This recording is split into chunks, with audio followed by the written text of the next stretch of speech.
If someone is found slain in the land which Yahweh your God gives you to possess, lying in the field, and it isn't known who has struck him, then your elders and your judges shall come out, and they shall measure to the cities which are around him who is slain.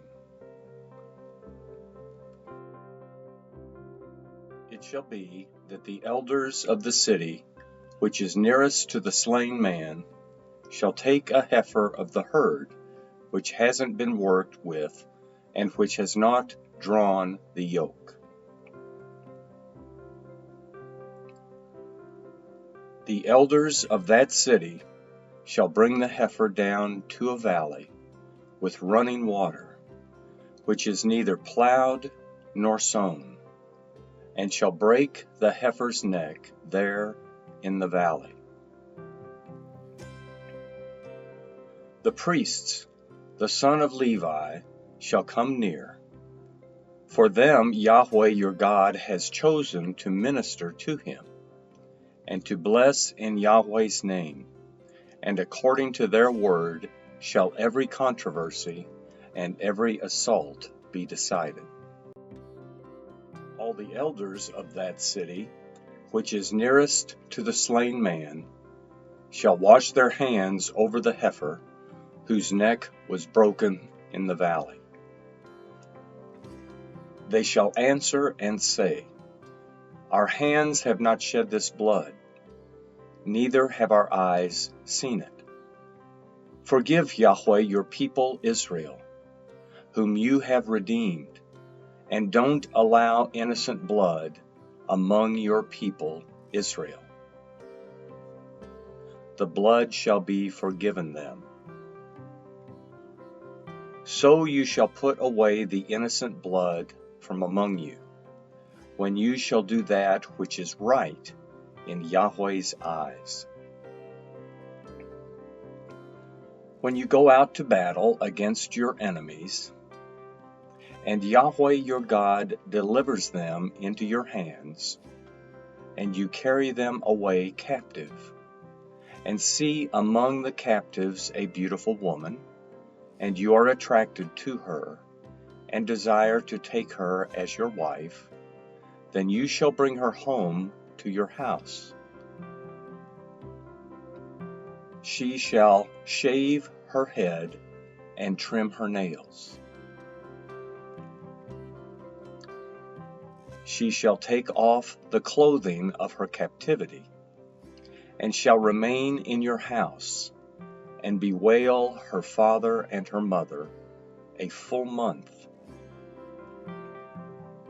After that you shall go into her and be her husband, and she shall be your wife.